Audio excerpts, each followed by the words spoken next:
समस्त हित परिकर। इन सब की अहेतुकी कृपा से यह मनुष्य शरीर भगवत मार्ग और रसमयी उपासना अहेतुकी कृपा से मिला है।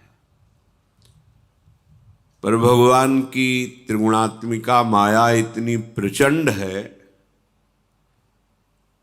कि वो नाना प्रकार से भजन में विक्षेप डालती ही रहती है। उसका स्वभाव है विक्षेप, प्रमाद, भ्रष्टता, इसका स्वभाव है। जैसे भक्ति का प्रभाव है सरसता, एकाग्रता, निर्मलता, भगवत प्रियता, ऐसे इसका भी प्रभाव है। हृदय में कठोरता, दुष्टता, विषय प्रियता, नाना प्रकार से आकर्षण करके भगवत विस्मरण कराना। ऐसा नहीं कि भक्तों के ऊपर अपना प्रभाव नहीं दिखाती, दिखाती है, भरसक प्रयास करती है, पर सफल नहीं होती, क्योंकि भगवान की कृपा रूपी कवच से वो सुरक्षित रहते हैं। देखो महान भक्तों के चरित्र पढ़कर उनको दंड देने के लिए राज दरबार में भी ले जाया जाता है,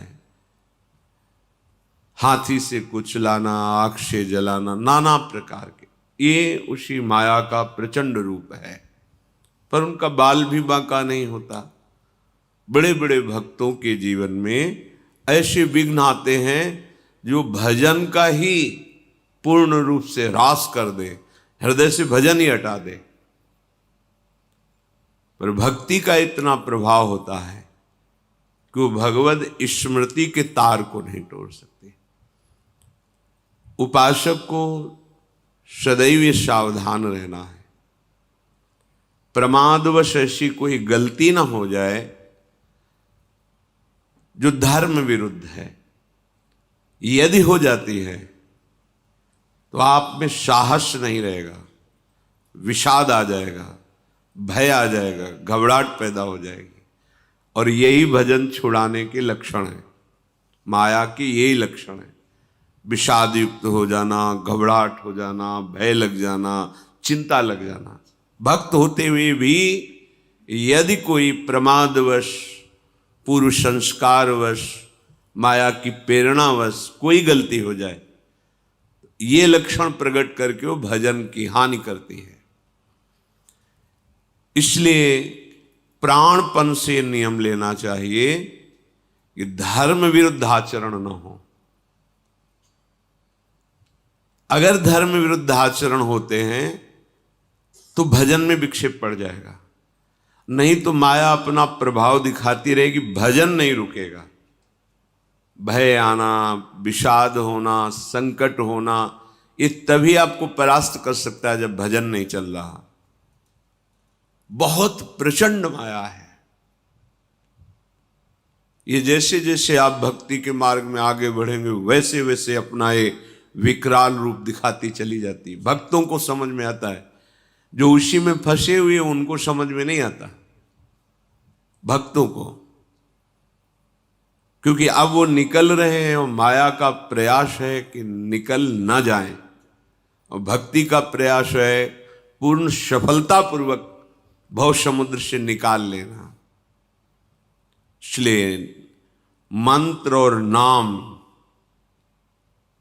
इनको कभी मत छोड़ो।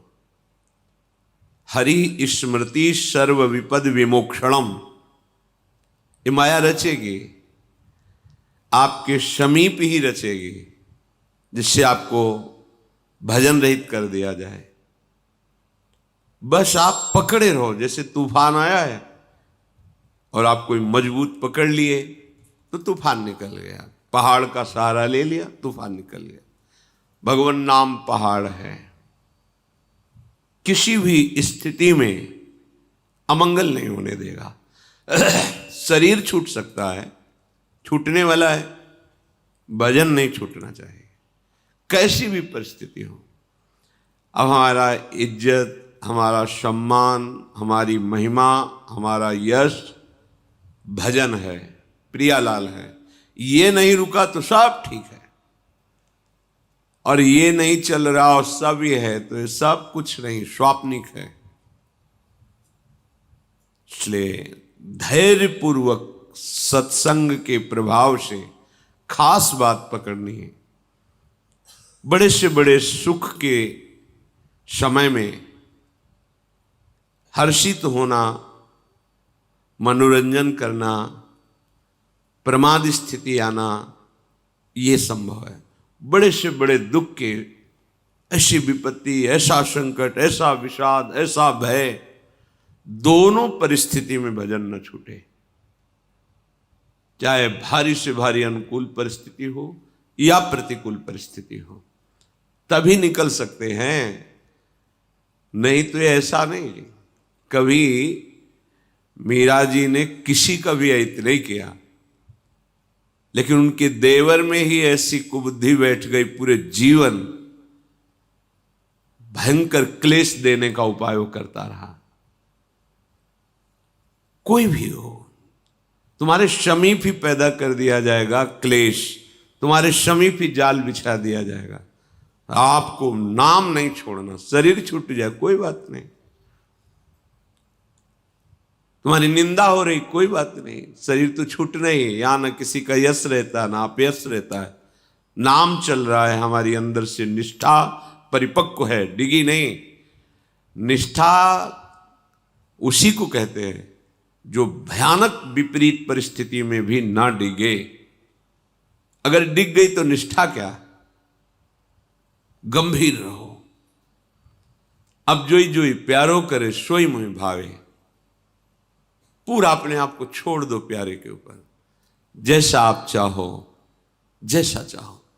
उनको अपमान कराना है आपसे, ऐसी चेष्टा करा देंगे, आपका अपमान होगा। मान कराना है, ऐसी चेष्टा करा देंगे, मान हो। ऐसे हो जाओ, न मान न अपमान, न लाभ न हानि, न सुख न दुख। हमारी इज्जत श्यामा श्याम है, हमारा धर्म श्यामा श्याम है, हमारा धन श्यामा श्याम है, हमारा मान श्यामा श्याम है, हमारा जीवन श्यामा श्याम है। नहीं, इतना ये प्रपंच रचती है कि आप भूल जाओगे कि कहां भगवान है। भला होते तो ऐसा कैसे होने देते? नहीं नहीं, आप हो, चाहे जितना इंद्रजाल बिछा लो, आप हो, चाहे जैसी परिस्थिति पैदा कर दो, आप हो। बस हमें अपनी निष्ठा पुष्ट रखनी है। जब हमारा भजन क्षीण होता है तो हमारी निष्ठा पे फर्क पड़ जाता है। यहां युधिष्ठिर जी को उपदेश कर रहे हैं, नित्यम क्रोधात् तपो रक्षेत्, धर्मम रक्षेत् च मत्सरात्, विद्यां मानापमानाभ्याम आत्मानं तु प्रमादतः। तुम्हारा जो भजन है, जो आप कष्ट सह रहे हैं, उसे तप कहते हैं। आंतरिक जो क्लेश मिल रहा है भक्ति करते हुए, नाना प्रकार के विकार, नाना प्रकार की प्रतिकूलताओं को आप गंभीरता पूर्वक सह रहे हैं, क्रोध को बाहर प्रकट नहीं होने दे रहे, तो आपके भजन की रक्षा हो रही है, आपका भजन सुरक्षित है।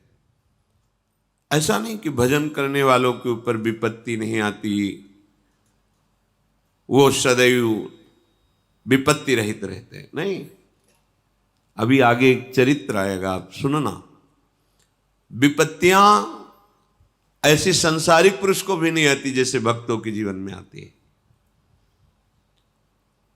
पर वहां भगवत साक्षात्कार का योग बनता है। उसी स्थिति में, भयानक विपत्ति में सर्वांतःकरण एकाग्र होकर एकमात्र त्राहि माम प्रभु। आप देखो, आपका ही सब किया कराया है, आप देखो। वो संभालते हैं और अपना अनुभव कराते हैं, तभी उनकी अनुभूति इतनी मजबूत हो जाती है कि काल का प्रभाव, स्वभाव का प्रभाव, माया का प्रभाव वो उनके मार्ग में हलचल नहीं पैदा कर सकती। गंभीर स्वभाव, निरंतर भगवद स्मरण परायण, और क्रोध का अवसर आने पर भी क्रोध न करना, चुपचाप सह जाना। ये बहुत बड़ा भजन रक्षा का सूत्र है। हमारा भजन यहीं से रुकता है, छुपता है, क्षीण होता है प्रभाव उसका।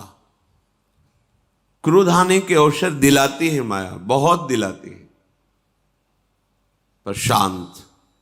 अब जैसे आपकी इच्छा हो प्रभु, आप वैसा कीजिए। हम तो आपके यंत्र हैं, जैसा कराते जाओगे वैसा होता जाएगा, जैसा कराया वैसा हो गया, आगे जैसा आपका विधान होगा वैसा होता रहेगा। शांत। तप के द्वारा, तप माने होता है क्लेश को सहना। जब सामने से कोई विपरीत परिस्थिति माया पैदा करे, वो कोई व्यक्ति हो सकता है, कोई वस्तु हो सकता है, कुछ भी हो सकता है, माया किसी को भी निमित्त बनाकर आपके सामने प्रतिकूलता पैदा कर सकती है, विपत्ति पैदा कर सकती है। क्रोध नहीं करना। अगर आप संभालने लगे तो हानि हो जाएगी। अगर आप शांत रहे, अब जोई जोई प्यारो करे, सोई मोई भावे, तो जो संभलना चाहिए वो संभल जाएगा।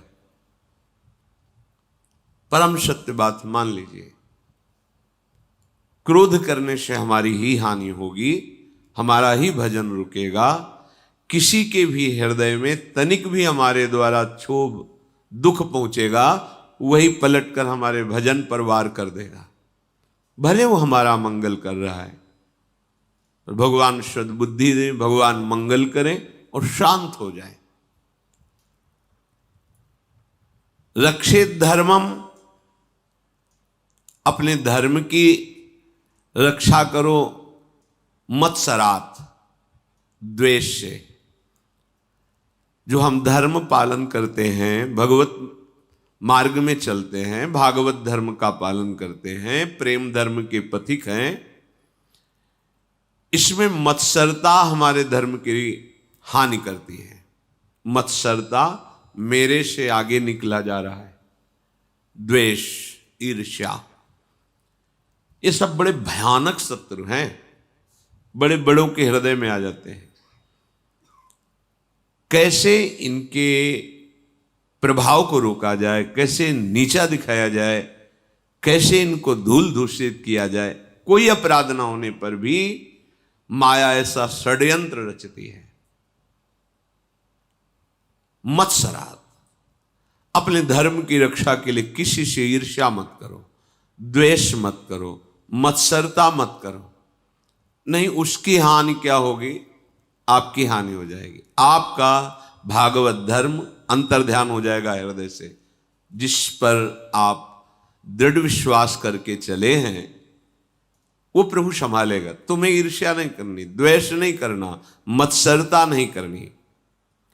विद्याम मानापमानाभ्याम आत्मानम तु प्रमादतः। ये जो आपको ज्ञान प्राप्त हो रहा है, इस ज्ञान का अपहरण मान अपमान कर लेता है। मान हुआ तो गर्व, अपमान हुआ तो अंदर से उसके प्रति असंतुष्टता, निंदा का भाव, जलन, द्वेष, उसको नष्ट करने का भाव, ये आपके ज्ञान को नष्ट कर देगा। अगर आपका ज्ञान सुरक्षित है तो मान अपमान का प्रभाव नहीं पड़ेगा। मान और अपमान दोनों ये ज्ञान का अपहरण करने वाले हैं। इसलिए आदेश करते हैं विद्याम मानापमानाभ्याम।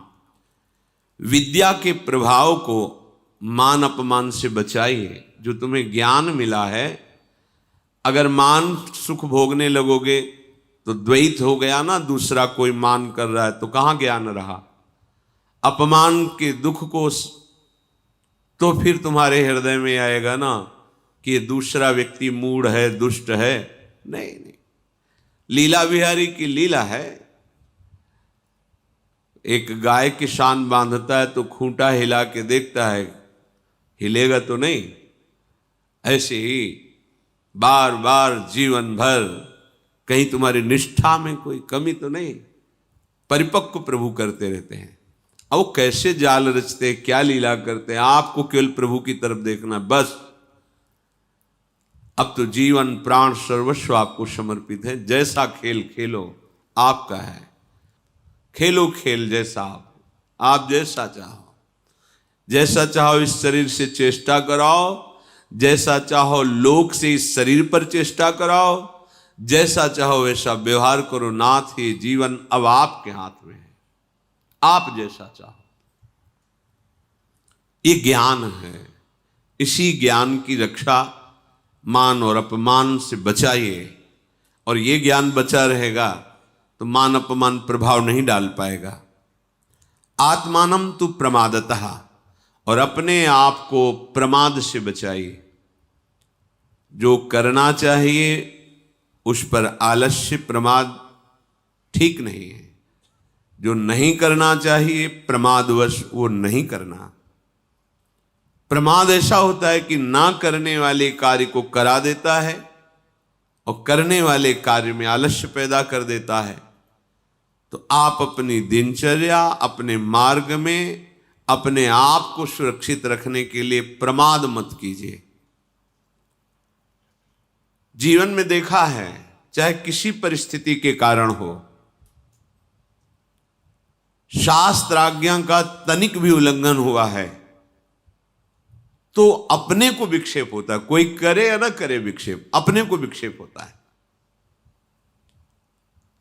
चाहे जैसी परिस्थिति हो, शास्त्राज्ञा का उल्लंघन नहीं करना चाहिए। पक्का विश्व खिलाफ हो आपके और आप शास्त्र के अनुसार चल रहे हो, आपका मार्ग रुकेगा नहीं।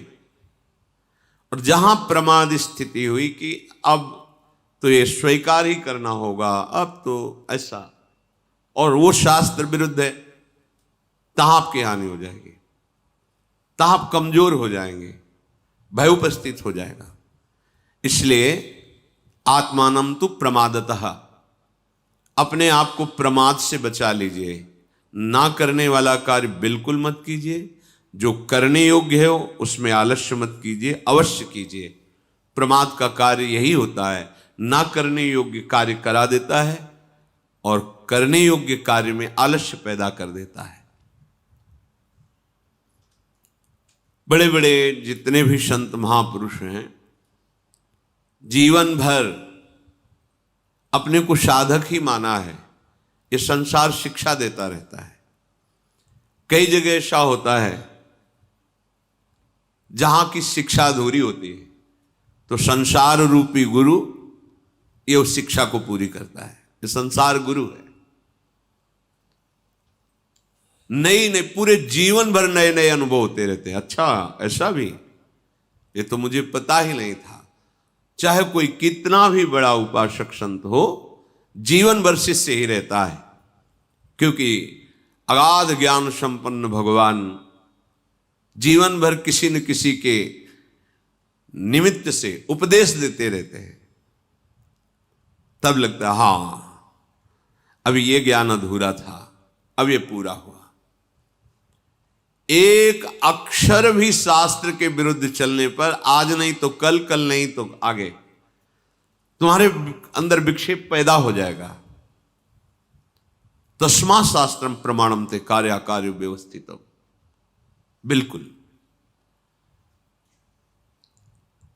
अपने को प्रमाद स्थिति में ना आने देकर। प्रमाद स्थिति होगा ऐसा नहीं, आप गलत तो नहीं है, बस ये देख रहा है। जो नहीं करना चाहिए वो कर दिया, जो करना चाहिए उसमें प्रमाद किया, इससे अपने आप को बंधन में डाल देंगे, अपने आप को संकट में फंसा लेंगे। आत्मानम तु प्रमादतः, अपने आप को प्रमाद से बचा लीजिए। आनुशंस्यम परो धर्मः क्षमा च परमं बलम आत्मज्ञानम परम ज्ञानम सत्यम व्रत परम व्रतम।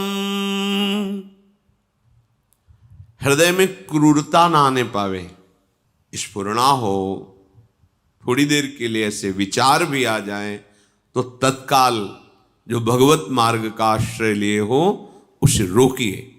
आन संशयम परो धर्मा। किसी भी तरह से क्रूरतापूर्ण वृत्ति के द्वारा हमारी कोई चेष्टा ना हो, ये परम धर्म है। अगर वर्तमान में कोई अपराध नहीं है और पूर्व अपराध का फल भगवान भोगवाना चाहते हैं तो धैर्यपूर्वक भोग लो। आगे आपको भगवत धाम जाना है, बिल्कुल घबराने की जरूरत नहीं है। अपने द्वारा कोई क्रूर कर्म ना बनने पावे। जहां हम अपने बचाव पक्ष में खुद खड़े हो जाते हैं वहां हम हार जाते हैं। जब हमारे बचाव पक्ष में धर्म होगा, भगवान होंगे, तो परास्त नहीं होंगे। आनशंशम परो धर्म। क्रूरता का अभाव ये परम धर्म है। हृदय में क्रूरता, दूसरे को किसी भी तरह कष्ट देने का भाव बिल्कुल नहीं होना चाहिए। क्षमा च परमम बलम। सबसे बड़ा बलवान कौन कहा जाता है? जिसके हृदय में क्षमा होता है। बहुत कठिन बात है क्षमा करना। दंड देना बहुत सरल बात है, लेकिन क्षमा करना बड़ा कठिन बात है। ये बिना भगवान के बल के नहीं होता। जब भगवत बल हृदय में हो जाता है तभी ये क्षमा बल, नहीं तो हो गया, बस बहुत हो गया, अब देख लेंगे, बस ये बात आ जाती है। नहीं, जो हरि जैसे सहाएंगे उससे चुपचाप सहेंगे। राधा राधा राधा राधा। बचपन से भजन कर रहे थे श्री दाम जी महाराज। जब ब्याह हुआ, पत्नी ने प्रेरणा की कि अभी तक आप ठाकुर जी की सेवा करते रहे, भजन कर, अब कुछ कीजिए, अर्थ की आवश्यकता है। धीरे धीरे वो ग्राम के धनी पुरुष की सेवा में, फिर वो राज कर्मचारी की सेवा, फिर मंत्री की सेवा। मंत्री ने उनकी ईमानदारी, पवित्रता, सत्यता पर विचार करके बादशाह के खजांची पद पर उनको विराजमान किया। अब उनसे जब कोई दुखी होकर कहता कि अमुक कार्य है, औषधि के लिए, अमुक कार्य के लिए मुझे धन चाहिए, वो बिना पूछे धन दे देते। उनकी भावना थी कि भगवान का ही धन है, भगवान हीन रूपों में मांग रहे, दे देते। पर राजकीय विधान से तो अपराध हो गया। जब काजी ने सुना, बादशाह से शिकायत की, तो सामने पेश हुए। तुमने ऐसा किया? जी। क्यों किया? क्योंकि सामने उनको बहुत जरूरत थी और बहुत पीड़ित थे, दुखी थे। तो आपका अधिकार ऐसा तो नहीं है कि आप खजाना ही खाली कर दें, मनमानी आप देते रहे, ऐसा तो नहीं है। तो आप अपराध स्वीकार करते हैं? हाँ, स्वीकार करते हैं। तो निर्णय हुआ उस अपराध का दंड फांसी। परम भक्त, फांसी की सजा। हाथ उनके पीछे बांध दिए गए। जैसे अपराधी को वध स्थान में ले जाया जाता है, वैसे आदेश हुआ, ले जाओ इनका और फांसी पर चढ़ा दो। तो तुम्हारी अंतिम कोई इच्छा तो आराध्य देव विट्ठल भगवान, तो एक बार केवल विट्ठल भगवान के दर्शन करा दिए जाए, दूर से, दरवाजे के बाहर से ही बस देख लेंगे। ऐसा ही किया गया। दरवाजे पे गए, ठाकुर जी को देखा, बोले आप राजी हो? आप राजी हो तो हम राजी हैं, ले चलो। इधर ठाकुर जी तत्काल बादशाह के पास गए।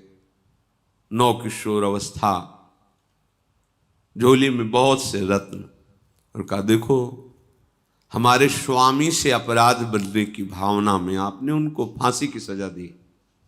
ये देखो, एक रत्न के बराबर तुम्हारा पूरा खजाना नहीं, ये ढेर सारे रत्न हैं, ये रख लो और तत्काल श्री दाम को बंधन मुक्त किया जाए। तत्काल घोड़े दौड़ाए गए कि उनको कहीं दंड ना दे दिया जाए, फांसी का रोका गया। वो सैनिकों को आदेश करे कि तत्काल दौड़ कर जाओ और उनको रोको। पूछा तुम्हारा नाम क्या है? बोले बिट्ठू नाम है। करते क्या हो? श्री दाम की चाकरी करते हैं, उनके नौकर हैं। तो श्री दाम ने तो कभी बताया नहीं। वो बोले ऐसे ही गुप्त हैं, वो किसी को कहते नहीं हैं, पर तुम्हारे जितने खजाने में धन है वो देखो उनके एक रत्न के समान नहीं, ऐसे वो धन के बहुत बड़े धनी हैं और मैं उनका सेवक हूं, मैं उनका नौकर हूं। भगवान चले गए। अब उसके हृदय में जो आकर्षण प्रभु का पैदा हुआ, बड़ा व्याकुल। जब श्रीधाम जी को मुक्त किया गया, सामने आए तो हाथ जोड़ के एक बार मुझे अपने नौकर के दर्शन पुनः करा दो। कहा हम तो आपके नौकर हैं, हमारा कौन नौकर? तो कहा उसका नाम बिट्ठू था और ऐसा नौ किशोर अवस्था, श्याम वर्ण, ऐसा। आंसू चलने लगे कि ये तो मेरे प्रभु हैं। बताया कि ये तो हमारे भगवान हैं। पर ये शब्द सुनकर उनका हृदय कि अरे भगवान अपने आप को अपने भक्त का सेवक कहते हैं, अखिल ब्रह्मांडों के स्वामी होकर के।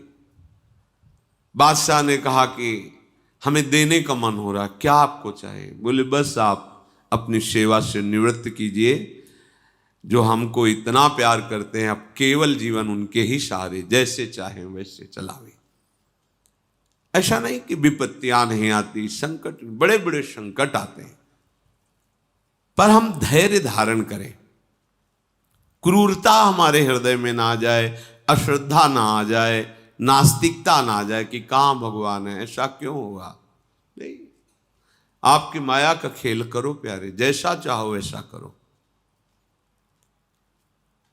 हृदय में क्षमा और आत्मज्ञानम परम ज्ञानम, जिससे स्वरूप का बोध हो गया है वही परम ज्ञानी है।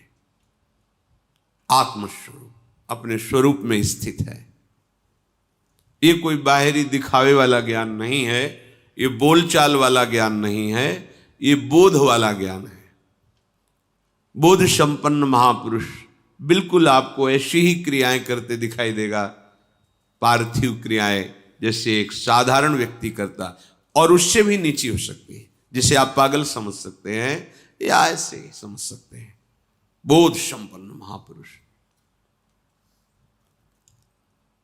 एक ऐसे फटा पैजामा, ऐसे गमछा ऐसे डाले, पागलों जैसी चेष्टा करते थे। बड़े संत थे।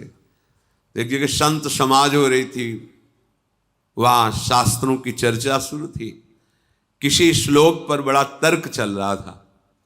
ऐसे ही आए घूमते घूमते और 1 मिनट में उस श्लोक को सुलझाया। सब संत आश्चर्यचकित हो गए। बाद में जब परिचय मिला, तब जो अवधूत कोटि के महापुरुष होते हैं उनके लिए कोई नियम नहीं होता कि तुम लाल पहनो, पीला पहनो, दिगंबर रहो, या वो ऐसे अपने को प्रच्छन्न वेश में छुपा लेते हैं जिसे कोई जाने ही ना कि संत हैं। आत्मज्ञानम परम ज्ञानम, जिससे बोध प्राप्त हो गया है वो परम ज्ञानी है। और सत्यम व्रत परम व्रतम, जिसने नियम ले रखा है कि हमारे जीवन में सत्य ही है, आचरण सत्य, वाणी सत्य, वो सबसे बड़ा व्रत करने वाला है। सत्य व्रत सबसे बड़ा व्रत होता है। यस्य सर्वे समारंभा निराशीर बंधना सदा, जिसका कोई भी कार्य आयोजन संकल्प से नहीं होता है। परसों ऐसा करेंगे अपने लोग मिलके, ये सिद्ध महापुरुषों में नहीं होता। प्रेरणा हुई तो भली बात, ऐसी श्री जी की प्रेरणा हो रही कि परसों ऐसा होना चाहिए, हो या ना हो, होगा ही, ऐसा नहीं है, नहीं होगा ऐसा भी नहीं। श्री जी की इच्छा है, प्रेरणा हुई, पता नहीं हो या ना हो। यस्य सर्वे समारंभा निराशीर बंधना सदा, कोई संकल्प नहीं जिसके जीवन में, चलो परिक्रमा दे, चलो चल दे। प्रेरणा हो रही कल ऐसा होगा, अब ना हो श्री जी जाने, हो श्री जी जाने। संकल्प कर, ऐसा करना है, ऐसा करना है, ऐसा करना है। अच्छा है अगर शुभ संकल्प हो, पर वो आत्मबोध संपन्न महापुरुष नहीं, क्योंकि संकल्प रहित ही आत्मबोध होता है।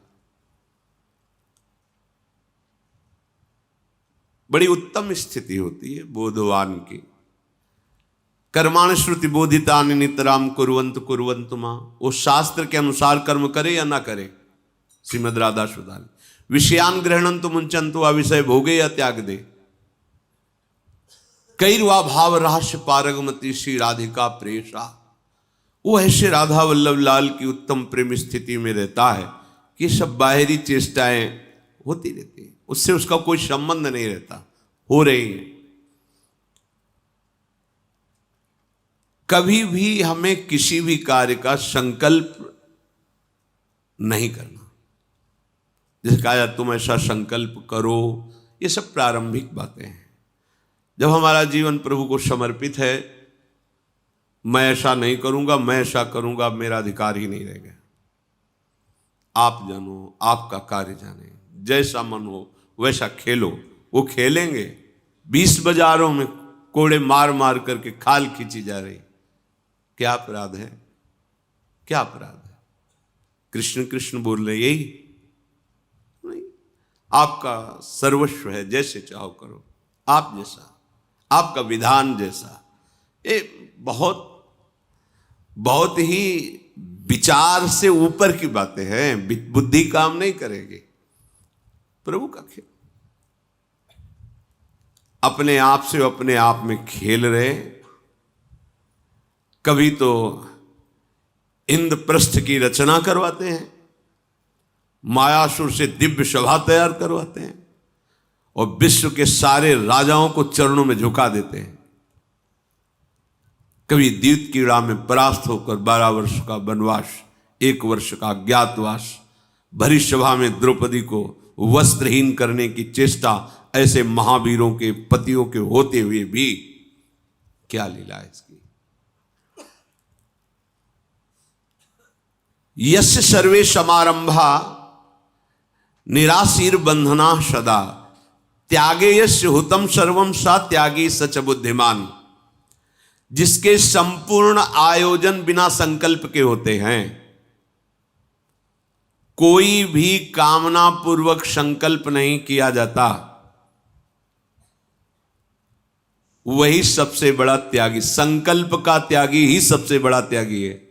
ध्यान कीजिए, प्रभु की मौज है, कोट पहना दिया, कपड़ा पहना दिया, घड़ी बांध दिया, जंजीर पहना दी सोने की, ये वो किसी ने उतार लिया, प्रभु की मौज है। दूसरा देखकर निंदा कर सकता है, स्तुति कर सकता, उसकी मौज, जैसा चाहो वैसा करो। अब यहां सोच नहीं है कि ये करना ये नहीं करना है, जैसा चाहो वैसा करो। आयोजन प्रयोजन दोनों खत्म। किस प्रयोजन से हो रहा है? कोई प्रयोजन नहीं। क्या कोई कामना रह गई, कोई सुख भोग की चाह रह गई? नहीं, बिना प्रयोजन के। अब जो प्रयोजन युक्त होके करते हो, बिना प्रयोजन की क्रियाओं को कैसे जान पाएंगे? समस्त कामनाएं, कुछ ही दिन भजन करो तो शांत हो जाएंगे धीरे धीरे, देखना। फिर लक्ष्य की तरफ जिसकी दृष्टि, और उस दृष्टि का दृष्टि से मिल जाना, फिर कोई प्रयोजन रह जाना। अब कोई प्रयोजन ही नहीं, ना कोई आयोजन है ना कोई प्रयोजन है, और बिना किसी संकल्प के आयोजन और प्रयोजन सब दिखाई देते हैं, सब चलते रहते हैं। इसलिए कोई समझ नहीं पाता है।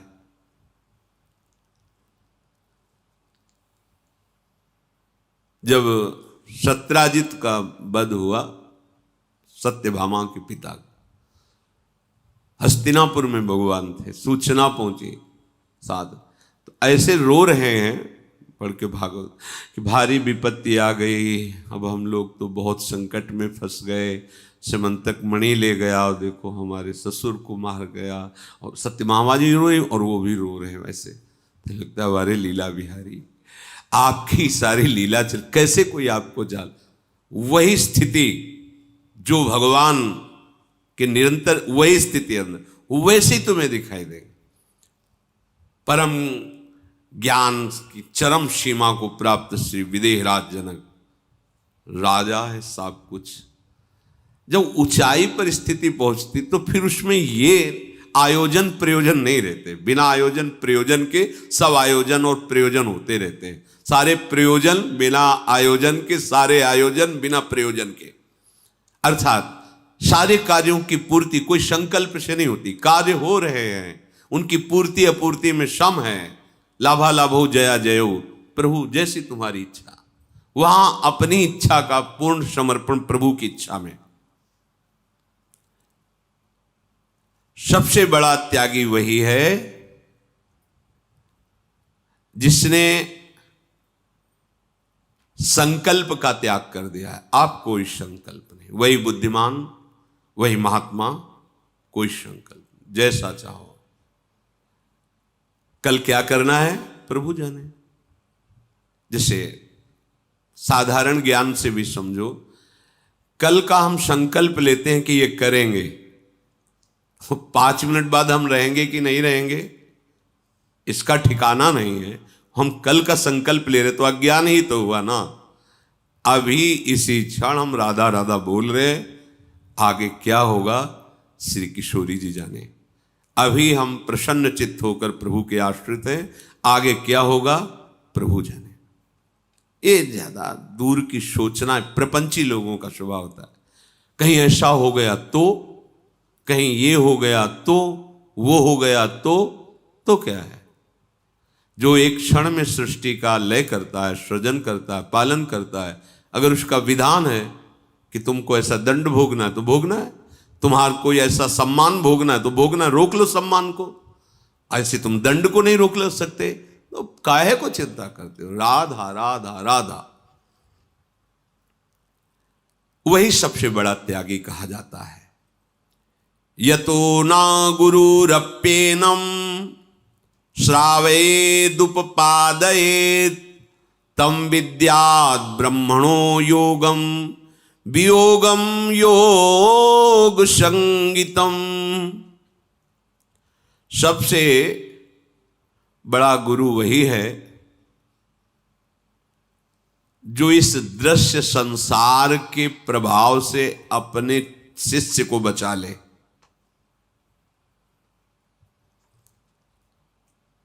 वही गुरु है। ये दृश्य संसार प्रभाव डालता है ना, अच्छा बुरा, यश हो रहा तो खुशी हो रहे, अपयश की बात आई तो घबरा के बैठ गए, अब क्या होगा। वही होगा जो राम जी को भाएगा, संतों ने कहा है, वही होगा, वही होगा जो प्रभु चाहते हैं।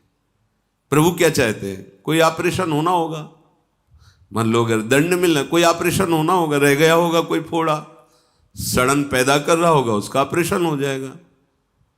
या और खूंटे पे ऊपर से ठोक लगा करके नीचे गहराई से गाड़ना होगा, उनका खेल है। अगर हम सत्य मार्ग पर, भगवत मार्ग पर चलते, देखो सत्य मार्ग का स्वरूप बड़ा सूक्ष्म है। युधिष्ठिर जी क्या नहीं जानते कि द्वित कीड़ा निषिद्ध है, शास्त्रों में निंदा की गई है जुआ की। सब मना कर रहे हैं, भीष्म जी भी, द्रोणाचार्य जी भी, बड़े हमारा क्षत्रिय धर्म, उन्होंने कहा है तो पिता की आज्ञा है, अब जैसा भी हो गया। धर्म के सूक्ष्म विषय को जानने वाले, ये लीला उनकी चलती रहती है, बड़ी विचित्र उनकी लीला है। इसलिए बस केवल इतना, बस केवल इतना सोच विचार सब समर्पित कर दो उनके चरणों में। राधा राधा राधा राधा, बस किसी ना अन्य का बल रखो और ना अपना बल रखो, ऐसे हो जाओ, तभी आप शांति से निर्विघ्न इस मार्ग में चले। निर्विघ्न बाहर आएगा विघ्न, यहां विघ्न नहीं आएगा। वो अगर उसको फोन करो, उसकी सलाह लो, उससे बात करो, उसका बल, वो यही देख रहे थे अभी खूंटा हिल रहा है, अभी ऊपर चोट पहुंचानी पड़ेगी क्योंकि अभी इसको और कोई दिखाई नहीं, कुछ नहीं, जो चाहो करो। अब तो ये शीश आपके चरणों में, चाहे इस पे चंदन लगवाओ या पादुका चलवाओ, इसमें हार पहनवाओ या फांसी लगवाओ, आपके ऊपर, वो आपका निर्णय। दृश्य संसार का प्रभाव ये बहुत जादू का तमाशा है। और जहां ये बात सामने आ जाती है कि हमारा तो बहुत यश हो रहा है, तो वहीं डर पैदा हो जाएगा कहीं अपयश न हो जाए। ये सब ऐसे थोड़े संत महापुरुषों ने इन सबको विघ्न बताया है। विघ्न है, वाह वाह, जय जय, प्रणाम, नमस्कार, बड़ा विघ्न है। कहीं क्यों? कहीं क्योंकि यश स्वीकार कर रहे हो तो आपको भय लग रहा है कि अपयश ना हो जाए।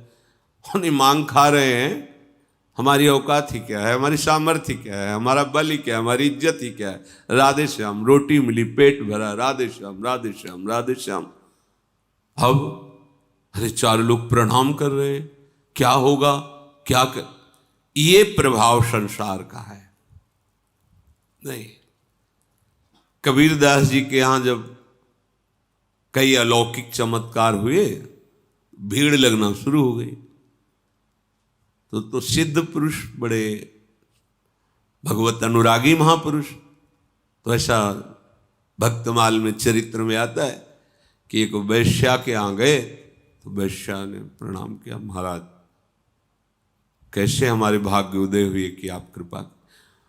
बोले माता आज हमारे साथ बनारस की गलियों में घूमना है तुम्हें। तो कहा प्रभु आप ये जान रहे किससे बात कर रहे, हमारा पास खड़े होना मात्र ही आपके ऊपर कलंक। उनका यही हम चाहते हैं, ऐसा ही चाहते हैं। गंगा जल बोतल भी भरा बड़े मार्ग से। अरे बोले देखो हम कह ही रहे थे ना, कह ही रहे थे कि ये सब बड़ा, यहां तक कि राजा की भी श्रद्धा हो गई। शिष्य था, राजा की भी श्रद्धा की, ऐसा क्या, मतलब गुरुजी वैश्या के साथ ऐसा है। और गंगा जल बोतल में अब लीला, समर्थ महापुरुष है। अरे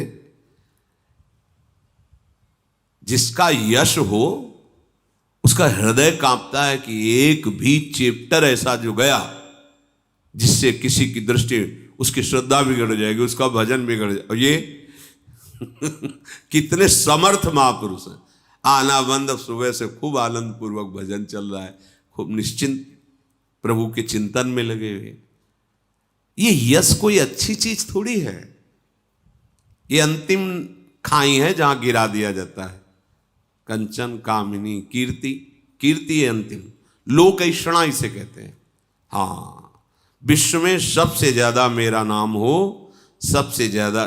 चले कहां थे कि अधिक से अधिक नाम प्रभु का जपेंगे और सबसे छोटे बनकर रहेंगे, तृणाद सुनी चैन। और इस माया के प्रभाव ने क्या किया कि सबसे बड़े बनने की आकांक्षा कर दी। पूरा विश्व, हमारे समान कोई संत ही नहीं, हमारे समान कोई महात्मा नहीं, कोई तपस्वी नहीं, कोई त्यागी नहीं, कोई, बस धोखा हो गया, फिर प्रभाव पड़ गया संसार का। तो इस दृश्य संसार का कोई भी प्रभाव ना पड़े, अगर हम गुरु वचनों पे रहें तो नहीं पड़ेगा। अगर हम कहीं अहम स्वीकार कर लिए तो पड़ जाएगा। जिसे योग कहते हैं उसका पहला अर्थ होता है संसार से वियोग। वही योग है जिसकी दृष्टि में चिंतन में संसार है ही नहीं। जैसे आप अकेले हो, एकांत, अब कोई चिंतन है क्या आपका? न राग का, न द्वेष का, न मान का, न सम्मान। ऐसे भीड़ में रहो, भीड़ में होते हुए भी आप अकेले हैं। अब कितनी बड़ी स्थिति है कि बाजार में है, भीड़ में, लाखों के समुदाय में अकेले है, न मान न अपमान। जैसे अकेले में मान अपमान क्या, एकांत क्षेत्र में रह रहा क्या मान अपमान। ऐसे ही सच्चा ज्ञान गुरु का यह है कि समाज में हो पर मान अपमान का बोध नहीं। इसीलिए गुरु को उचित है यतो ना गुरुरप्येनम श्रावे दे दुपपादयेत। जो ऐसा अधिकारी शिष्य नहीं उसको शिष्य न बनावे। यदि अधिकारी शिष्य नहीं है तो उसको शिष्य ना बनावे, नहीं ये भी विक्षेप पड़ेगा।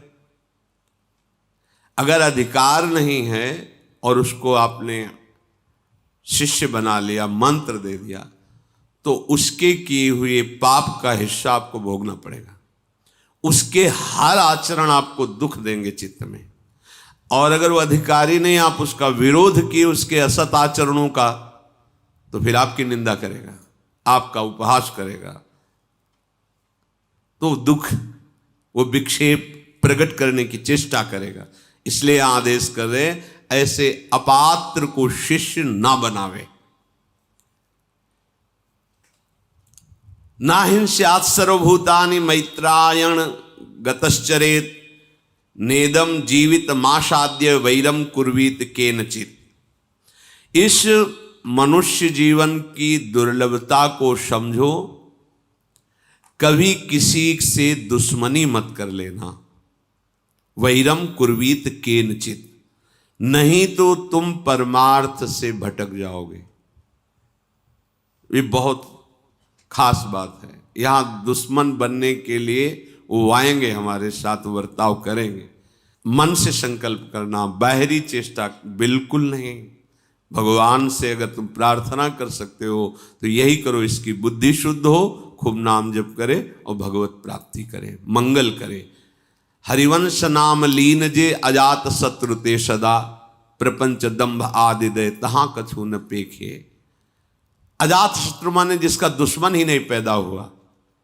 कोई पैदा मत कर लेना दुश्मन। आएंगे लोग, ऐसा व्यवहार करेंगे माया प्रेरित होकर कि उसके प्रति हमारी दृष्टि हो जाए कि ये हमारा शत्रु है, ये हमारा दुश्मन।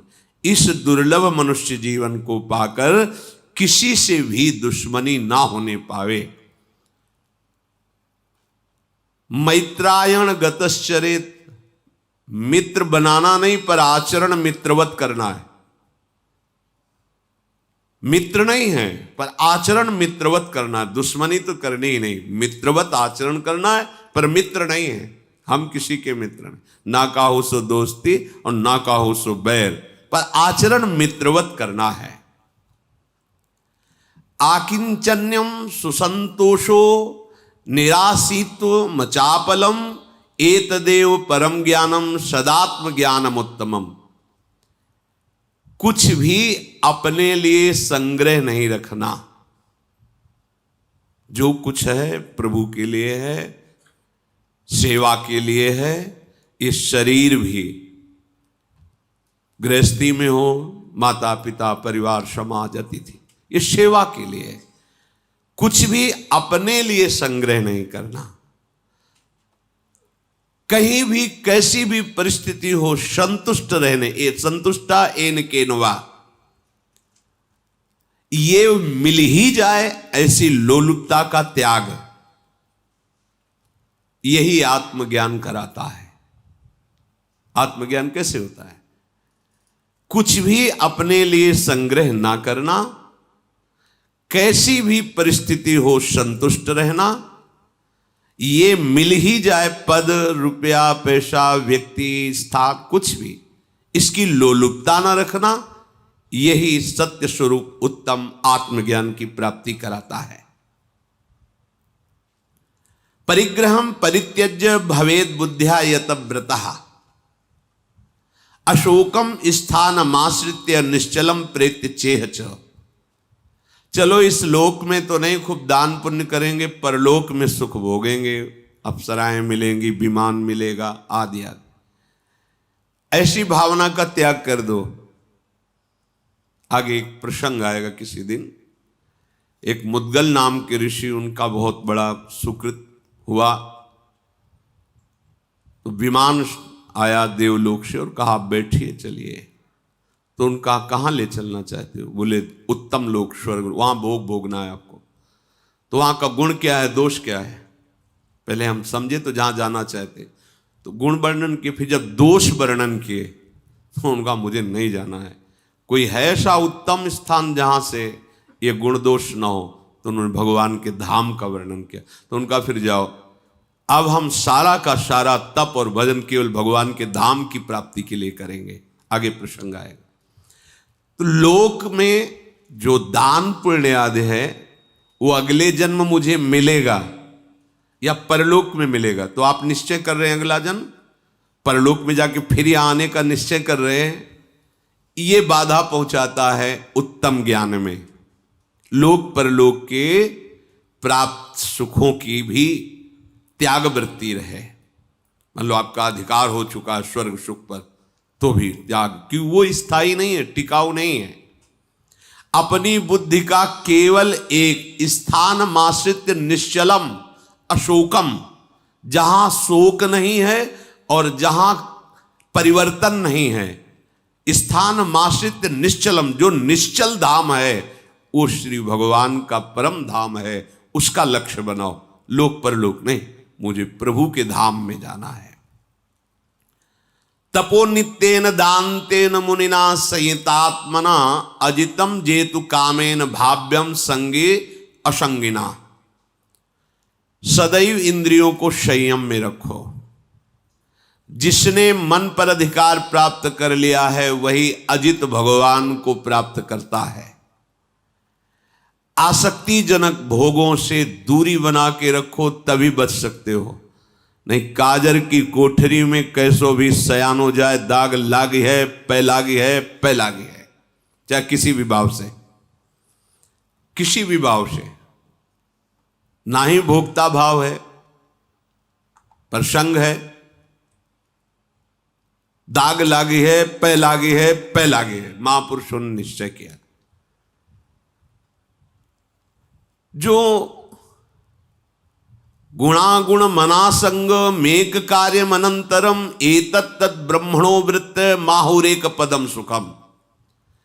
ये जो केवल गुणों में विचरता रहता है, कभी सतोगुण, कभी रजोगुण, कभी तमोगुण, वो उस परमात्म तत्व को नहीं समझ पाता है। इसलिए सर्वथा इन गुणों से असंग रहो।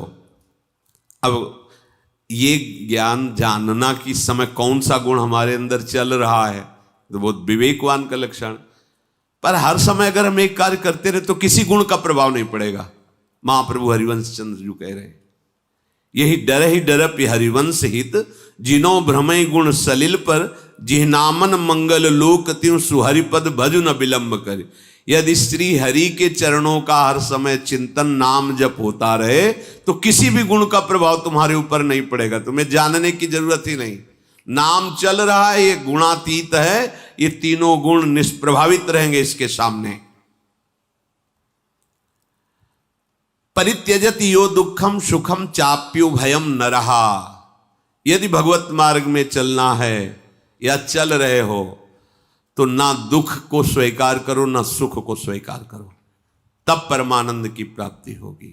नहीं, ऐसी बातें आती हैं, ऐसी विषय आते हैं, ऐसी विपत्ति सी दिखाई देती है, अब क्या होगा? नहीं, वही होगा जो परम मंगल होगा। राधा राधा राधा राधा राधा। मनुष्य उपासक को दुख और सुख दोनों में समान रहना है, वही अनंत ब्रह्मानंद को प्राप्त होता है। अनासक्ति के द्वारा उस परम पद की प्राप्ति होती है। बड़े अद्भुत अद्भुत महापुरुषों ने उपदेश महाराज युधिष्ठिर को किए। इधर देखो, धर्म से चलने वाले विपत्ति पे हैं, पर इनको कौन सा सौभाग्य मिल रहा है।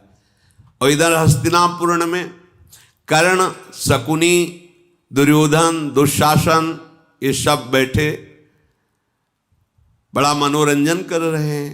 अब चक्रवर्ती सम्राट युधिष्ठिर का वैभव सब प्राप्त हो गया अजूए में।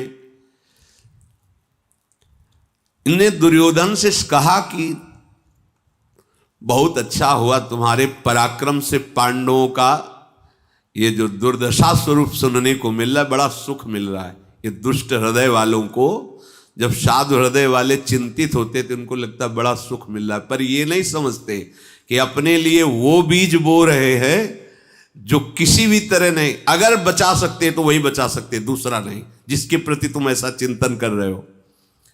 इनको वनवासी बना दिया और तुम चक्रवर्ती सम्राट के भोग भोग रहे हो। महाराज तुम इसी योग्य हो और वो पांडव इसी योग्य है।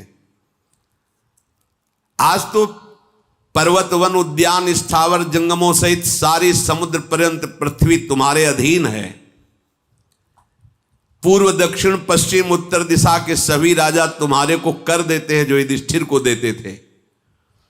आज इस भूमंडल पर कोई नहीं महाराज दुर्योधन जो तुम्हारी आज्ञा का उल्लंघन कर सके।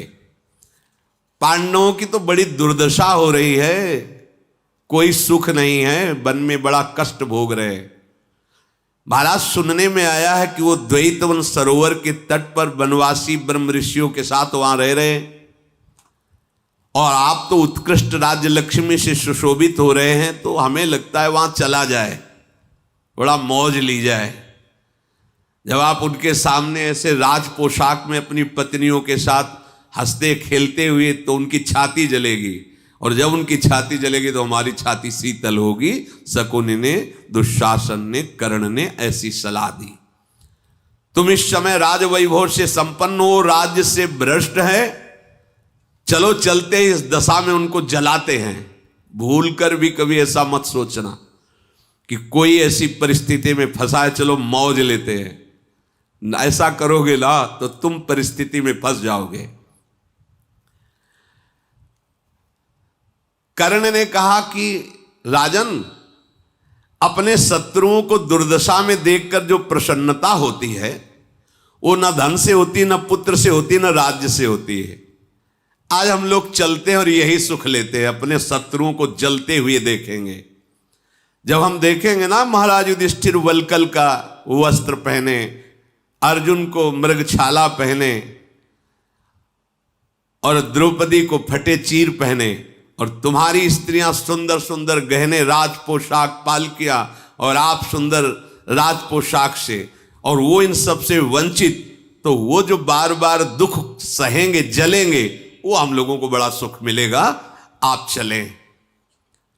शकुनि और कर्ण ने दुर्योधन से ऐसी सलाह दी।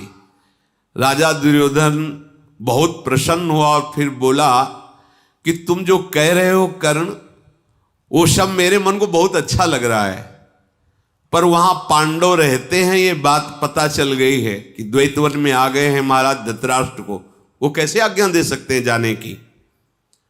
धृतराष्ट्र जी महाराज, उनको देर नहीं लगेगी समझने की कि हम उनका उपहास करने जा रहे हैं, वो ऐसी आज्ञा नहीं दे सकते, और उनकी आज्ञा के बिना हम जा कैसे सकते हैं।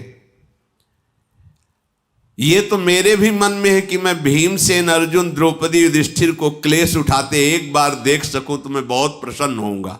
दुर्योधन ने कहा,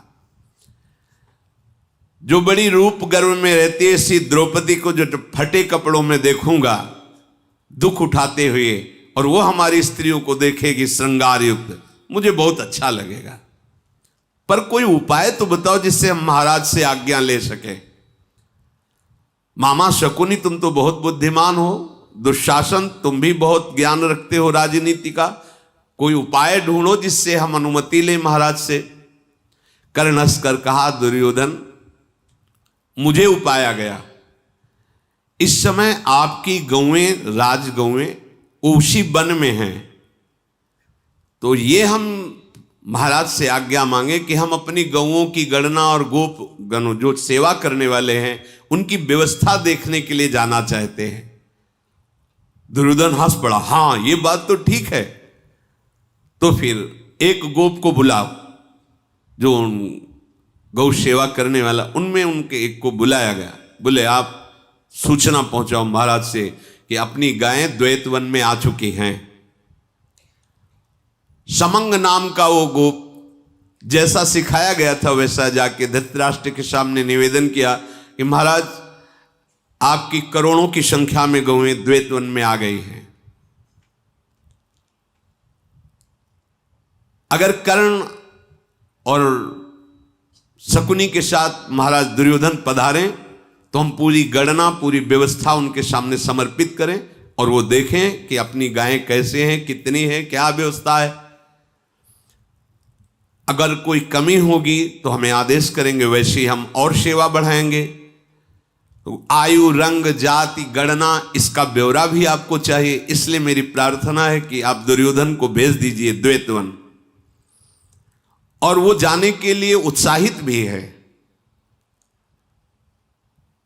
गौओं की देखभाल और ग्वाले की बात पर निश्चय अच्छा लगा धृतराष्ट्र जी को, पर उन्होंने कहा मैंने सुना है पांडव वहीं कहीं आसपास ठहरे हुए हैं, अगर मैं आज्ञा दूं तो तुम लोग जाकर के कोई ना कोई ऐसा उपहास करोगे, और अगर अर्जुन को गुस्सा आ गया तो दिव्यास्त्र प्राप्त कर चुके तुम सबको मार देंगे, इसलिए मैं डर रहा हूं कि तुम लोग कोई दुर्बुद्धि न कर दो, तो हम किसी दूसरे विश्वसनीय मंत्री को भेज देते हैं, तुम लोग नहीं जाओगे।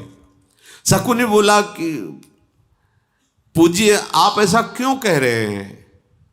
अरे ज्येष्ठ भ्राता दुर्योधन के हैं युधिष्ठिर जी, वो प्रतिज्ञा किए हैं कि 12 वर्ष का वनवास, 1 वर्ष का अज्ञातवास, वो मार ही नहीं सकते किसी को।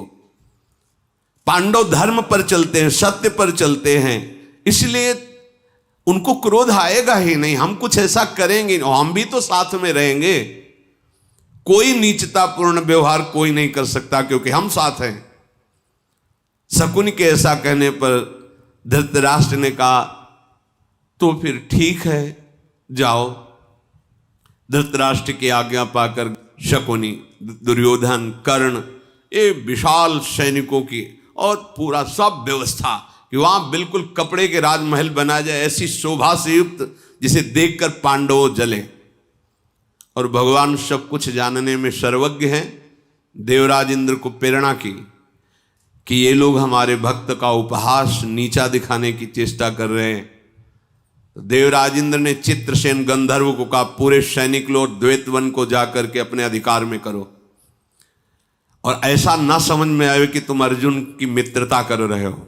युद्ध का अवसर आने पर मैंने उनको सब दिव्यास्त्र सिखाए हैं, तो तुम बराबर युद्ध करना, जिससे मुझे देखकर प्रसन्नता होगी कि एक गंधर्वराज को भी परास्त करने की सामर्थ्य अर्जुन में आ चुकी है। दुशासन, शकुनि, अन्य और उनके भाई, शास्त्रों और वीर साथ में वहां से प्रस्थान किया। द्वैतवन नामक सरोवर, वहां जाने की यात्रा में बहुत सी स्त्रियां श्रृंगार किए हुए चली। नगर से आगे जाकर के सैनिकों को आदेश किया पड़ाव वाहनों की व्यवस्था की जाए। फिर वहां से आगे बढ़कर द्वैतवन के सरोवर के समीप पहुंचे तो वहां देखा वज्रधारी इंद्र के समान बलवान गंधर्व आसपास सब खड़े हैं। देखो, आपको निश्चिंत रहना चाहिए। मेरे गोविंद हर समय अपने भक्तों को देखते रहते हैं। तुम्हें किसी भी तरह से घबराहट नहीं पैदा करनी चाहिए। मृत्यु से बढ़कर कोई घबराहट होती है क्या? जब उसको स्वीकार कर लिया गया तो फिर क्या चिंता करना। कैसी भी परिस्थिति आवे, एक बात ध्यान रखो, हमारा जीवन भगवान के लिए है, बस। आगे कुछ मत सोचो, राधा राधा बोलो, बस। ऐसे षड्यंत्र जीवन में हजारों बार आए हैं, आते रहेंगे, जो आपको भजन से हटाएं। बस आपको अपनी निष्ठा में रह। युधिष्ठिर जी को पता नहीं है, व्यवस्था पहले हो चुकी। भक्त को पता नहीं होती, भय आने के पहले निर्भय करने की व्यवस्था उनकी हो जाती है। आज्ञाकारी सेवक दुर्योधन की आज्ञा पाकर के ऐसे ऐसे सुंदर वस्त्रों से श्रृंगारित क्रीड़ा भवन बना रहे जैसे देवताओं के होते हैं। चित्रसेन गंधर्व पहले ही अपने सब सेना को लगाए हुए कि जहां पांडव हो वहां इनका प्रवेश न हो। चारों तरफ से गंधर्वों के द्वारा सुरक्षित हैं पांडव। पांडवों को पता नहीं। दुर्योधन के सेवकों ने आकर दुर्योधन को सूचना दी कि यहां हम क्या पांडाल लगाए, यहां तो पहले से ही गंधर्वों का शासन है। गंधर्वों ने रोक रखा है, आप अंदर जा ही नहीं सकते। गंधर्वों ने कह रखा है जहां हम देवता लोग विहार करते हैं वहां तुम जैसे तुच्छ मनुष्य प्रवेश नहीं कर सकते। इस समय द्वैतवन गंधर्वों की सेवा में। दुर्योधन ने जब ये सुना तो अपने बल अभिमान में उन्मत्त रहने वाला उसने सैकड़ों सैनिकों को आदेश दिया, जाओ गंधर्वों को मार भगाओ।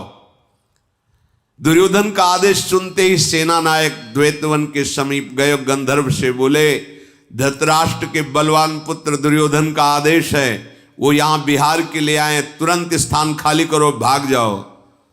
तो गंधर्व हंसने लगे, बोले, मूर्खों, किसको आदेश कर रहे हो? कोई ऐसा मनुष्य लोक में है जो हम गंधर्वों को आदेश करे? अरे जाके उनसे बोल दो जाकर के तुम्हारी मृत्यु आई है, इसलिए तुम ऐसे कठोर शब्द बोल रहे हो। जरा चेत करो, हम लोग देवता हैं, दैवी शक्ति संपन्न है, हमारे बाणों को झेल पाने की किसी में सामर्थ्य नहीं, भाग जाओ यहां से प्राण बचा के। अगर तुम जाकर के तुरंत राजा दुर्योधन को ऐसा नहीं करते तो अभी हम लोग जाकर के तुम वहां पहुंच जाओगे। तदनंतर वो सब भागे, दुर्योधन के पास आए और कहा कि गंधर्व ऐसे कठोर वचन बोल रहे हैं। गंधर्वों के द्वारा अपनी सेना को रोकी जाने सुनकर बड़ा गुस्सा हुआ कि मैं जिस कामना से आया था उसमें तो बाधा पड़ गई। उसने कहा, एक गंधर्व केवल धमकी दे रहे हैं, कुछ नहीं कर सकते हैं, साहब अपने अपने अस्त्र लो और गंधर्वों को मार डालो। और सिंहनाद करते हुए कौरव गंधर्वों की तरफ दौड़ पड़े। और गंधर्वराज चित्रसेन आकाश में सब चुपचाप देख रहे हैं, सेना भूमि पर लगी हुई है। उन्होंने आदेश किया गंधर्वों को, इन दुष्टों का तत्काल दमन करो, ये बहुत अभिमानी हैं। अब गंधर्व दुर्योधन के देखते देखते ही क्षण भर में उनकी सेना विध्वंस कर दी, भगदड़ मच गया पूरी कौरवों की सेना में। धृतराष्ट्र के जितने बलवान पुत्र से सब पीठ दिखा करके भागे। कर्ण जो बहुत डींगे हाँकता था, गंधर्वों की मार को सह रहा है, अभी भागा नहीं। कर्ण के ऊपर ऐसी भारी वर्षा बाणों की पर कर्ण उन सब बाणों को काट रहा है, बहुत बलवान है। चित्रसेन गंधर्व ने अपने बलवान सैनिकों से कहा, ये बाणों से नहीं, गांधर्वी माया का प्रयोग करो इसके ऊपर। अब वो इस माया का वो रहस्य अर्जुन को सब पता है, ये स्वर्ग में रह के सब सीखा है। दुर्योधन, सुबल पुत्र शकुनी, दुशासन, विकर्ण, धृतराष्ट्र के जितने पुत्र सहयोगी, इन सब के ऊपर भयंकर पत्थरों की वर्षा शुरू हो गई। कहीं कहां से आ रहे, कैसे आ रहे, कुछ दिखाई नहीं दे रहा है। भयभीत होकर के सब भागने लगे। गंधर्व लोग उछल पड़े। युद्ध की पद्धतियों के ज्ञाता मायामय अस्त्र के द्वारा करों पर ऐसे जैसे कोहरा छा जाता है, ऐसे मार, मुदगल की, बाण की, पत्थरों की वर्षा। घायल हो गए, मर गए, भाग गए कौरवों के सैनिक। पर अचल भाव से सूर्यपुत्र कर्ण युद्ध भूमि में डटा रहा। दुर्योधन, कर्ण और शकुनी ये उस समय घायल हो चुके थे, पर वो डटे रहे युद्ध में। ढाल और तलवार लेकर रथ से कूद पड़ा कर्ण। जब गंधर्वों ने उसके रथ को नष्ट कर दिया, अब प्राण बचाने के लिए उसने देखा कि मेरे तलवार और ढाल से क्या होगा, ये तो माया में युद्ध करने वाले हैं। तो विकर्ण के रथ पर बैठकर कहा, जल्दी से हस्तिनापुर ले चलो, मेरे प्राण बचाओ, नहीं तो मार डालेंगे। भाग पड़ा कर्ण भी। गंधर्वों ने जब देखा कर्ण भाग रहा है, दुर्योधन ने देखा कि सारी सेना भाग रही है, सब मेरे भाई पीठ दिखा के भाग रहे हैं, और गंधर्व उत्साह होकर बाणों की वर्षा दुर्योधन पर करने लगे। घेर लिया चारों ओर से, रथहीन कर दिया दुर्योधन को, और धरती पर गिराकर उसके केस पकड़ करके उसको बांध लिया दुर्योधन को। चित्रसेन वहां आ गया, बोले यहां नहीं मारेंगे इसको, देवराजेंद्र के सामने मारेंगे, बंदी बना इसको, डाल विमान पर और यहां से ले चल। दुर्योधन को बंदी बना लिया गया, दौड़ के दुशासन को कैद में कर लिया गया, और अन्य गंधर्वों ने जितनी राज महिलाएं आई थी सबको बंदी बना लिया और अपहरण करके ले जाए। सारी सेना भाग गई, कर्ण भाग गए, और ये गंधर्वों ने इनको बंदी बना लिया। तो कुछ सैनिक जो थे उन्होंने विचार किया कि पांडव यहां कहीं हैं, वो बचा सकते हैं। भाग के गए, देखा तो जैसे देवराजेंद्र विराजमान वैसे महाराज युधिष्ठिर विराजमान, सैनिक चरणों में पड़े। महाराज ये गंधर्व लोग कुरुवंश की राज बहुओं को बंदी बनाकर लिए जा रहे हैं, दुर्योधन को दुशासन को बंदी बना लिया है, आप इनकी रक्षा कीजिए, नहीं तो आपके कुल का अपमान होगा। बड़े दीन होकर जब मंत्री आदि सैनिक युधिष्ठिर से ऐसी प्रार्थना कर रहे हैं, भीम ने कहा भैया इनकी कोई बात नहीं सुननी, जो मुझे करना था वो कर रहे हैं, बहुत बढ़िया है, इनको ऐसा ही उपचार मिलना चाहिए। वो सैनिक बोले महाराज दुर्योधन भी चाह रहे हैं कि आप उनकी रक्षा कर लो, और वो कह रहे थे कि युधिष्ठिर के हृदय में कठोरता नहीं, अगर उनके पास सूचना पहुंच गई तो मुझे जरूर बचा लेंगे। भीमसेन ने कहा हाँ, आज युधिष्ठिर तुम्हें समझ में आ रहे कि हाँ दयालु हैं, और जब जुआ में हरा करके द्रौपदी को तुम वस्त्रहीन कर रहे थे तब युधिष्ठिर याद नहीं आ रहे थे। भैया बिल्कुल इनकी बात नहीं सुननी। युधिष्ठिर जी बोले नहीं तात, नहीं, अगर कोई भयभीत होकर शरण ले ले तो भले मुझे भारी संकट पड़ जाए, मैं उसको कड़वी बात भी नहीं बोलने दूंगा। देखो ये है महाराज युधिष्ठिर का हृदय। अगर कोई भयभीत होकर शरण ले ले तो अस्त्र शस्त्रों की बात क्या, कड़वी बात भी नहीं बोलने दूंगा। भीमसेन गंधर्व के द्वारा बलपूर्वक दुर्योधन और हमारे कुल की स्त्रियों का अपहरण हुआ, यह मेरा ही अपमान है और यह मेरे लिए मृत्यु तुल्य है। तत्काल शरणागतों की रक्षा करनी चाहिए, कुल की लाज बचानी चाहिए, उठो कहीं विलंब न हो जाए। अर्जुन नकुल सहदेव तुम किसी से परास्त होने वाले नहीं हो। गंधर्वों द्वारा अपहृत दुर्योधन और हमारे कुल की बहुओं को तुरंत मुक्त कराओ। भीमसेन तुम अन्य विचार मत करो, हम लोग साधारण क्षत्रिय नहीं हैं। अगर कोई शरण ले ले तुम अपने प्राण दे सकते हैं, पर शरणागत की रक्षा को उसका तनिक भी अमंगल नहीं होने देंगे। भीमसेन पहले का वैर स्मरण करते हुए युधिष्ठिर जी से लाल आंख करके बोले महाराज इस दुष्ट के लिए आप ऐसा बोल रहे हो, आप कह रहे हो उसकी रक्षा करो, बड़ा अच्छा हुआ महाराज, आपको उदास होने की जरूरत नहीं, जो काम हमें करना था गंधर्व लोग कर रहे हैं। इसी समय चित्रसेन का विमान ऊपर से निकल रहा था, दुर्योधन को दिखाई पड़े युधिष्ठिर जी, विमान से देखा, वो जोर जोर से रोते हुए कहने लगा भ्राताश्री आप मुझे बचा लीजिए, महायशस्वी हो, धर्मात्मा हो, पुरुष सिंह हो, महाबाहु, हमारे कुल के तुम सूर्य हो, मुझे बचा सकते हो, बचा लो, ये गंधर्व लोग मुझे बहुत पीड़ा पहुंचा रहे हो, मुझे मारना चाहते हैं, मैं तुम्हारा भाई हूं, भला तुम ऐसा कैसे सह सकते हो। युधिष्ठिर जी से ऐसा कहा, मेरे प्राणों को बचाओ महायशस्वी धनंजय, मैं तुम्हारा भाई हूं, मेरी रक्षा करो, ये गंधर्व लोग मुझे बहुत पीड़ा दे रहे हैं। देखा कि विमान में क्रंदन करते हुए ऐसे जा रहा है। युधिष्ठिर जी ने कहा अब बस हो गया, तत्काल अपने अपने अस्त्र लो और गंधर्वों को पहले विनय करो, इनसे देवता हैं, छोड़ दें, अगर नहीं छोड़ते तो भी दिव्यास्त्रों का प्रयोग करो, दौड़ो बचाओ, इनकी तुरंत रक्षा करो।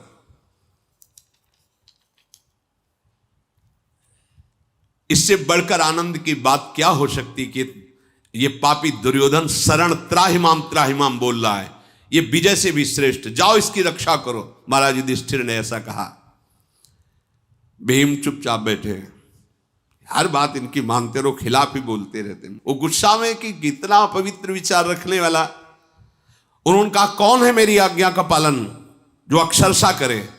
अर्जुन खड़े हो गए और गांडीव को हाथ में उठाकर भैया आपकी आज्ञा सिरोधार, आप चाहे देवराज इंद्र ही क्यों ना खड़े हो जाएं, आप दुर्योधन का कुछ नहीं बिगाड़ सकते। तो भीम ने भी अपनी गदा उठाई कि चलो जैसी आज्ञा, और नकुल सहदेव ये चारों महावीर युधिष्ठिर की आज्ञा से भीमसेन उठ खड़े हुए। समस्त महारथियों ने तत्काल अपने अभेद्य कवच धारण किए, दिव्यास्त्र लिए, और जो कौरवों के रथ जिनसे सैनिक छोड़ के भाग गए थे उन रथों को लिया। मानो अग्नि विराजमान हो गई, ऐसा ज्वाजल्यमान अर्जुन का तेजस्वी स्वरूप। पांडव उन पर आरूढ़ हुए। फिर तो भयंकर गर्जना करते हुए गंधर्वों ने चारों तरफ से पांडवों को घेर लिया। परम बुद्धिमान राजा युधिष्ठिर के पहली आज्ञा थी कि कोमल वचनों के द्वारा उनको पहले मनाओ, देवता है।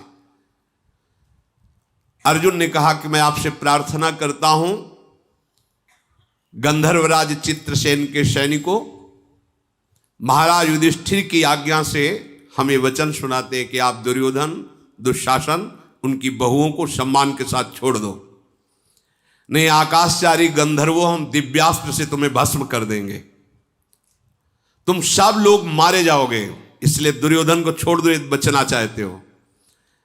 अर्जुन के कहने पर गंधर्वों ने कहा भूमंडल में कोई ऐसा व्यक्ति पैदा ही नहीं हुआ कि हम गंधर्व तुम्हारी आज्ञा का पालन करें, हम तो केवल अपने नायक चित्रसेन गंधर्व की आज्ञा पालन करते हैं।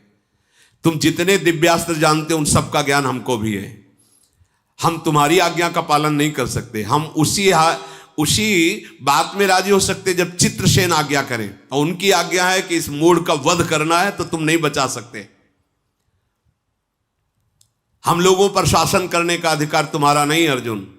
गंधर्वों के ऐसा कहने पर कुंती नंदन अर्जुन ने कहा गंधर्वों, स्त्रियों का अपहरण करना ये कोई वीरता नहीं कहलाता। युद्ध में जो छत विछत हो जाए, जो त्राहिमाम बोल दे, उसको बंधन में नहीं बांधा जाता। तुम लोग धर्म का रहस्य जानने वाले हो, हम धर्मराज युधिष्ठिर की आज्ञा से आए हो, हम पराक्रमी भी हैं, कोई तुमसे भीख नहीं मांग रहे हैं, बस केवल हम कोमल वचन से पहले तुम्हें समझा रहे हैं। यदि ऐसा समझाने बुझाने पर तुम लोगों ने नहीं किया तो तुम देखो अभी कुछ ही क्षणों में हम दुर्योधन को मुक्त कर देंगे। सब्यसाची अर्जुन ऐसा बोले पर वो नहीं मानने वाले थे और अपने विमान को उड़ाने लगे, तो अर्जुन ने बाणों का जाल बिछा दिया आकाश में कि विमान जा ही नहीं सकता। पांडव 4 और करोड़ों की संख्या में दिव्य गंधर्व सब टूट पड़े पांडवों पर। गंधर्वों ने समझा जैसे कर्ण और दुर्योधन ऐसे पांडव भी होंगे। अर्जुन ने तत्काल आक्रमण करने वाले गंधर्वों को नष्ट करने के लिए दिव्य अस्त्र आग्नेय अस्त्र का संधान किया। क्रोध भरे हुए अर्जुन ने जे भी दिव्यास्त्र का प्रयोग किया, हजारों लाखों गंधर्व तत्काल भस्म हो गए। बाण का प्रभाव तत्काल भस्म हो गए लाखों गंधर्व। भीमसेन अपनी गदा के प्रहार से सेना को ऐसे रौंदते चले जा रहे थे जैसे कोई छोटी घास को रौंदता चला जाए। पांडवों के चलाए हुए दिव्यास्त्र से दुर्योधन आश्चर्यचकित हो रहा है कि जिनके सामने टिक नहीं पाए वो गंधर्व भाग रहे हैं, भस्म हो रहे हैं, मैं इनसे कैसे जीत पाऊंगा। वो ये नहीं सोच रहा मुझे बचा रहे। जैसे जाल बांध दिया गया ऐसे समस्त गंधर्वों को, जैसे पंजड़े में वो पक्षी बंद कर दिया, ऐसे समस्त गंधर्वों को अपने बाणों के जाल में बांध दिया। उत्तम अस्त्रों के ज्ञाता अर्जुन ने रिष्टि, अस्त्र, शास्त्र, भल ऐसे बाणों का प्रयोग करके सबको बींध दिया। जब देखा कि गंधर्व सब बंद हो गए जैसे पिंजड़े में, ऐसे सबको एक एक को अर्जुन ने, जब चित्रसेन गंधर्व जो इनका मित्र है अर्जुन का, 5 वर्ष शिक्षा दी है, गान विद्या, अस्त्र विद्या सबकी, वो देवराज इंद्र के देखना है कितना बल अर्जुन में, कैसा दिव्यास्त्र का हस्त लाघव है। कूद पड़ा सामने और अर्जुन पर बाणों की वर्षा शुरू कर दी। अंतर्धान विद्या के द्वारा वो छिप कर अर्जुन से युद्ध कर रहे थे। दिव्यास्त्रों का प्रयोग, जो दिव्यास्त्र चलाता अर्जुन उसके उन अस्त्रों को काट देते। अदृश्य होकर प्रहार करते हुए चित्रसेन ने अभिमंत्रित किए हुए मंत्र से वो बाण संधान कर अर्जुन से दिव्यास्त्रों के द्वारा काटते। अर्जुन ने कुपित होकर शब्द वेद, जहां जरा सा भी हल्का शब्द हो वहां बाण पहुंच जाए, तो उस अंतर ध्यान चित्रसेन को उससे बेंध दिया। जहां जरा सा वायु का भी शब्द होता वही प्रहार कर देते। चित्रसेन ने देखा कि अब तो मार ही डालेंगे अर्जुन, प्रकट हो गया और कहा प्यारे सखा, तुम्हें पता होना चाहिए मैं तुम्हारा मित्र चित्रसेन हूं। अर्जुन ने देखा कि तो उन्होंने प्रणाम किया और कि आप सामने आकर के एक बार तो आते तो मैं जान तो जाता कि आप हैं, मुझे लगा कौन गंधर्व है। तो उनका ये देवराज इंद्र की आज्ञा थी कि आपके बल लाघों को देखना था। कुंती नंदन, मैं तुम्हारा मित्र चित्रसेन हूं, और देखो मुझे कितना तुमने घायल कर दिया, दुर्बल कर दिया। ये अब हटाओ अपना धनुष। और जितने भी दिव्यास्त्रों का उपसंहार किया, देखकर मुझे बहुत अच्छा लगा कि तुम परम प्रवीण हो गए हो। गंधर्वराज चित्रसेन, भीमसेन, अर्जुन, नकुल, सहदेव ये महाराज युधिष्ठिर के पास पहुंचे, हाथ पीछे बंधे हुए, घुटनों के बल दुर्योधन को सामने, उनकी स्त्रियों को, सबको कहा तुम तत्काल इनको खोलिए। अर्जुन ने तत्काल खोल, आराम से बैठ जाइए, आपको विशेष दुख तो नहीं हुआ? युधिष्ठिर जी ने पूछा। स्त्रियों सहित दुर्योधन सर झुकाए हुए बैठा, उसको लग रहा है पृथ्वी फट जाए तो मर जाऊं। जिनका मैंने बुरा किया वो मुझे इतना प्राण रक्षा की। चित्रसेन ने कहा, महाराज आपको पता है मैंने ऐसा क्यों किया? ये दुष्ट पापी, इसका अभिप्राय था कि आकर आप लोगों का उपहास करता।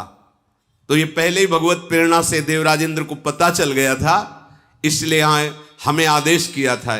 इस अवस्था में आपने इसकी रक्षा की। इसने जो यशस्विनी द्रौपदी की हंसी उड़ाई है, इसका दंड यही कि इसको ऐसे ही मारा जाता, पर आप कृपालु इसलिए बचा लिया। चित्रसेन, नहीं नहीं, कदापि नहीं। जो एक बार मेरे से कह दे कि मैं आपकी शरण में आ गया हूं, मैं उसका कभी अमंगल नहीं होने दे सकता। तुम अर्जुन की प्रिय सखा हो, और अर्जुन तुम्हारा शिष्य भी है, तुमने सिखाया है।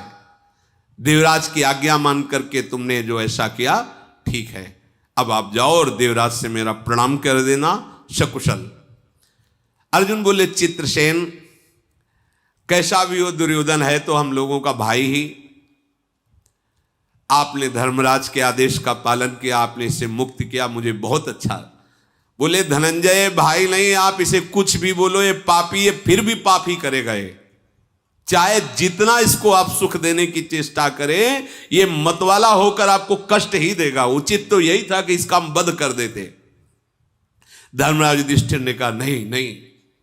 चित्रसेन ने कहा, देखा धोखा नहीं देखा, द्रौपदी के साथ कैसा बर्ताव, फिर भी आप कह रहे हैं नहीं नहीं। धर्मराज युधिष्ठिर ने कहा, इसका कुटिल स्वभाव इसको जलाएगा। नहीं, हम सबका वो चाहिए कि धर्म से ये इसका स्वभाव, कितनी क्षमता हृदय में है। तदनंतर सब लोग युधिष्ठिर जी के पास बैठे हुए हैं। अजातशत्रु युधिष्ठिर अपने जो कंद मूल फल और बटलोई के प्रभाव से सबको पवाया, घायल थे पवाया, औषधियां लगवाई जंगली, क्योंकि ऋषि जन भी हैं, और कहा तुम सुखपूर्वक हस्तिनापुर को जाओ और राज्य भोगो। ऐसी उद्दंडता मत किया करो। कितना विशाल हृदय, मतलब था ही नहीं लगती कि साधु स्वभाव वाले महापुरुषों का हृदय कैसा होता है। तुम प्रसन्न रहना, कभी दुख मत पाना, युधिष्ठिर जी कह रहे। जाओ अपनी इन बधुओं को लो, और ये बात महाराज को न पहुंच पावे, नहीं तो उनको बड़ा दुख होगा। कितना ध्यान रखते हैं युधिष्ठिर जी। तुम बंधन मुक्त हुए, फिर कभी ऐसा दुस्साहस न करना। और हम लोग आपसे प्रार्थना करते हैं कि तुम्हारा कभी अमंगल नहीं सोचते, आप वैमनस्य मत रखो, ऐसी कोई चेष्टा मत करो जिससे तुम्हारा मंगल हो जाए। युधिष्ठिर की ऐसी आज्ञा पा करके उसने पैर छुए, झुक करके। युधिष्ठिर बड़े भाई भी तो है ना, पैर छुए, कुछ बोला नहीं, बस गर्दन ऊंची नहीं कर सकता, पैर छुआ, और ऐसा लज्जित हो रहा है। आगे बढ़ा अपनी पत्नियों भाइयों को लेकर के, लज्जा से मुंह नीचा, खिन्न है। उसको लग रहा है कि अगर पृथ्वी फट जाए, मैं मर जाऊं तो अच्छा। जिनका मैंने अहित किया उनके द्वारा मेरी रक्षा हुई। अब जो जो सैनिक मिलते महाराज की जो कहे चुप रहो। आगे जैसे जैसे बढ़ता तो जो भागे हुए सैनिक थे सब, महाराज आप विजय को प्राप्त हुए, तो उसको ऐसा लगता है जैसे कोई थप्पड़ मार रहा हो। सारी शोभा नष्ट हो गई। कर्ण भाग कर आए, बोले मुझे पता था कि मेरा जो मित्र दुर्योधन है वो विजय प्राप्त करेगा गंधर्वों से। ये सौभाग्य की बात है कि तुमने पीठ नहीं दिखाई, मैं तो भाग पड़ा, लेकिन तुम विजय प्राप्त करके आ गए। देखो देखते देखते तुमने गंधर्वों को भगा दिया। बस मैं यही चाहता हूं मेरा मित्र ऐसा ही विजयी हो। दुर्योधन रोने लगा। दुर्योधन ने कहा तुम्हें पता है मैं विजयी नहीं हुआ, मैं बांधा गया था, जान से मार दिया जाता, मेरी पत्नियों को बंदी बना लिया। तात तुम्हें पता नहीं मेरे प्राणों की रक्षा पांडवों ने की है। धिक्कार है हमारे पराक्रम को, धिक्कार है हमारे जीवन को। मेरे भाइयों सहित मेरी पत्नियों की रक्षा की पांडवों ने। कर्ण के होश उड़ गए। अरे उन मायावी गंधर्वों के सामने मैं एक क्षण भी खड़ा रहने लायक नहीं था। उन्हीं गंधर्वों को देखते देखते अर्जुन ने परास्त कर लिया और मुझे बंधन से मुक्त कर लिया। अब मैं नहीं, अब तो मैं यहीं मरूंगा, न हस्तिनापुर जाऊंगा, न किसी से बात करूंगा। फिर आगे की चर्चा होगी। राधा वल्लभ लाल की।